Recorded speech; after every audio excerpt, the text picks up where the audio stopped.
Welcome back. The James Harden to Philly trade has paid dividends and then some. Stephen A., how's that Daryl Morey apology letter going? Yeah. Tomorrow we get an epic showdown in Philly between the Nets and the Sixers. Ben Simmons won't be on the court, but he will be on the bench. Stephen A. with an interesting take yesterday. Mad Dog, listen to this.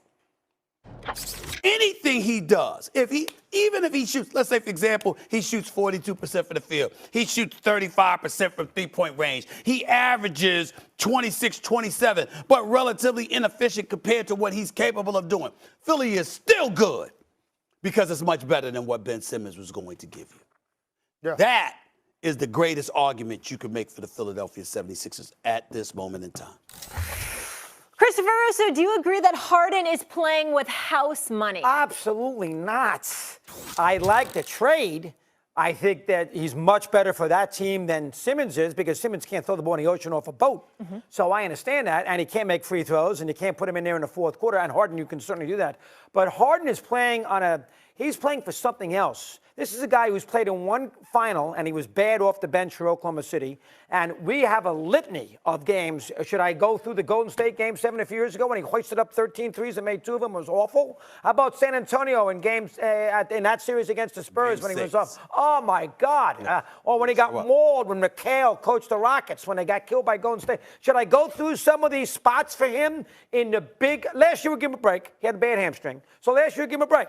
But should I go through some of these spots in the big game where you evaluate a guy of his level? That's when I'm going to – I don't care what he does in a regular season. Let him score his 40 points. Let him take his 30 shots. Let him and Embiid have all the fun they want. Let Embiid run the court, dunk the ball, blah, blah, blah. I'm okay, fine.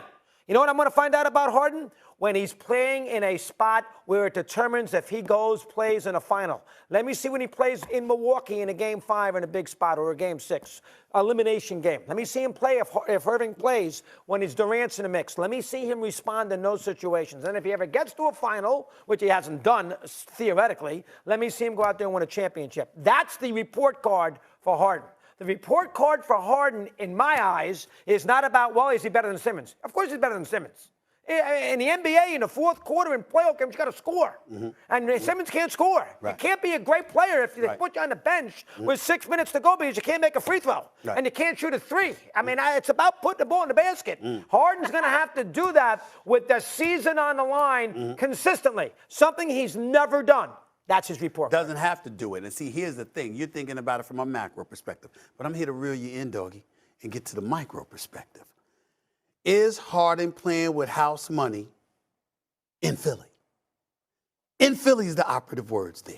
And that's where I got that from. I'm not trying to act like the man is devoid of pressure, that he doesn't have something to prove, that all of the things you just articulated eloquently, I might add, is not on point. Because I remember San Antonio and you taking 2 shots in the first 16 minutes. I remember the 2 for 13 shooting performance from three-point range in a Game 7. I remember how Houston came back against the Los Angeles Clippers, when the Clippers with Lob City, CP3, DeAndre Jordan, and Blake Griffin were about to advance to their first ever conference final, okay? And Houston came back on like a 49-9 run with Harden on the bench and guys like Dwight Howard and others on the court. So I remember all of that. And I'm not trying to act like James Harden is devoid of pressure. What I'm saying is when you are the successor to a dude that wouldn't even show up on the court, that's where everybody is looking at you like, we just happy to have you. As a guy that worked in Philadelphia for 17 years, went from a college reporter to a general sports columnist, covering it for 17 years, every lock, stock, and barrel, here's what I'm telling you. This city is about cats that show up. It's a blue-collar town, baby. You got to show up and be ready to rumble, okay? Harden's already doing that, and he's going to do that. But here's the difference between him now and him in Houston. He ain't the number one option. It's Embiid. Harden might go out there and guess what? He might not have 30 points, but he might have 20 assists. Philadelphia is going to be cool with that. He can hit a couple of shots here and there. Philadelphia is going to be cool with that. The same level of culpability that he had in Houston doesn't necessarily exist for him in Philly. Now, he can't choke. He can't stink up the joint. We can't look at him and say, damn, you folded like a cheap tent. Where the hell were you? Because Embiid didn't have any help. But if Harden is showing up there and he's averaging 26, 28 again, even if it's at 42 or 43% shooting, okay, and he's giving you 10 to 15 assists, I'm looking at it and we're going to look at him. We're going to look at Joel Embiid because Joel Embiid is that dude in Philadelphia. And Philadelphia specifically is going to be incredibly grateful that he just showed up. Hey, listen, I'm thinking about going down there tomorrow night. I think about going to that game. I'm contemplating showing up in the house for this one. It might be worth it. I mean, can Kyrie play that game? Is he eligible to play in Philadelphia? Hopefully he will. I believe he is. I want to see Kyrie Irving against James Harden. I want to see Kyrie with KD against Harden and Embiid. I might have to show up for this before I ultimately have to give my public apology to Daryl Morey. You are making it sound like that Philadelphia is Albuquerque, New Mexico.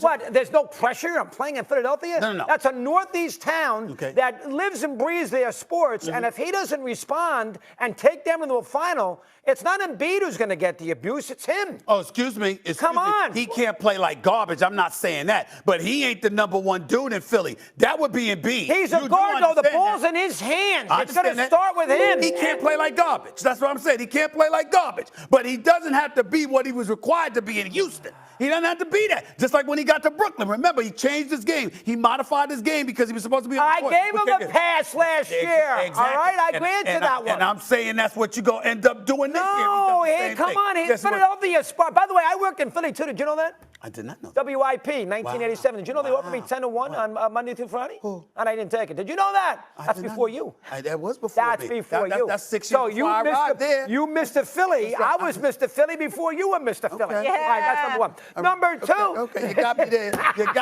didn't know. 10-8. I didn't know it. I didn't know that. Okay. It's not Albuquerque. He's got to take them to a championship. The expectation level in Philadelphia right now is through the roof. It is through the roof. You can't sit there and not get to a final. They got them as a Wait a minute now. You definitely got you in position to fight. There's no doubt about that. But all I'm saying to you is this. If Harden goes out there and does what he's doing now, just does what he's doing now. All right, we got to go. It's Embiid's squad. We got to go. Stephen A., it's about getting the ball in the basket, and it's not Albuquerque, okay? Marinate on those gems we just got from Doggy here. Another year in Green Bay for that bastard, eh? Another major move. Seattle agreeing to trade Russell Wilson to the Denver Broncos for a haul. Wilson beat the Broncos in Super Bowl 48. Assuming the trade becomes official, he would be the first quarterback to start for a team it beat in the Super Bowl. The Broncos agreeing to trade quarterback Drew Lock, tight end Noah Fant, defensive lineman Shelby Harris, 2 first-round picks, 2 second-round picks, and a 2022 fifth-round pick to the Seahawks for Wilson and a 2022 fourth-round pick. A franchise-altering day with the team informing All-Pro linebacker Bobby Wagner. He's being released. The 2 franchise cornerstones, Wagner and Russ, both drafted the same day in 2012 and now depart Seattle the same day 10 years later. Mad Dog.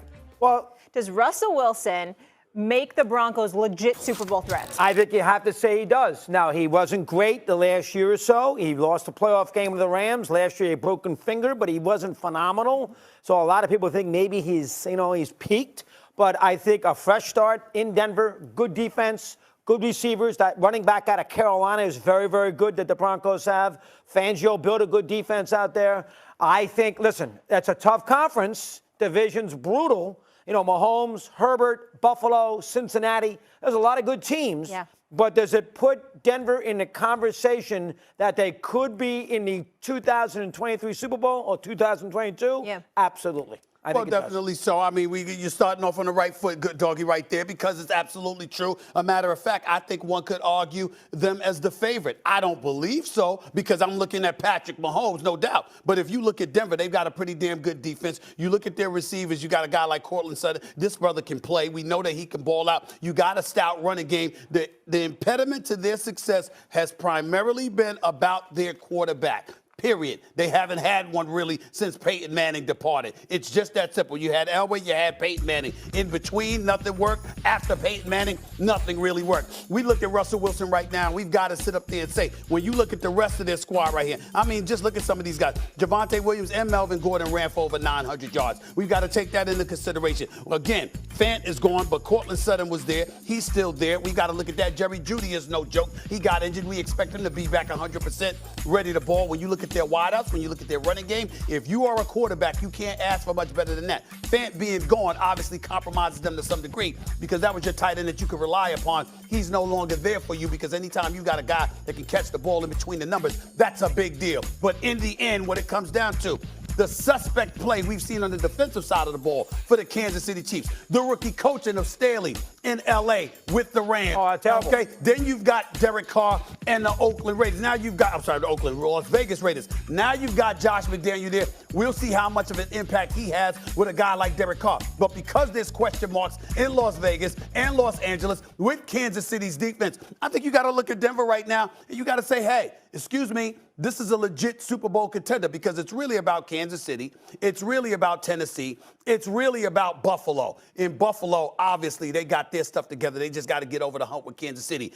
As long as Tennessee has Ryan Tannehill as their quarterback, don't tell me they're a lock. So it's really about Kansas City, Buffalo, and now the Denver Broncos to me and everybody else that gets into the mix. We'll see what happens. But in terms of who you're looking at from the very beginning, Denver's right in that mix now. You got to throw Cincinnati in. Don't forget that.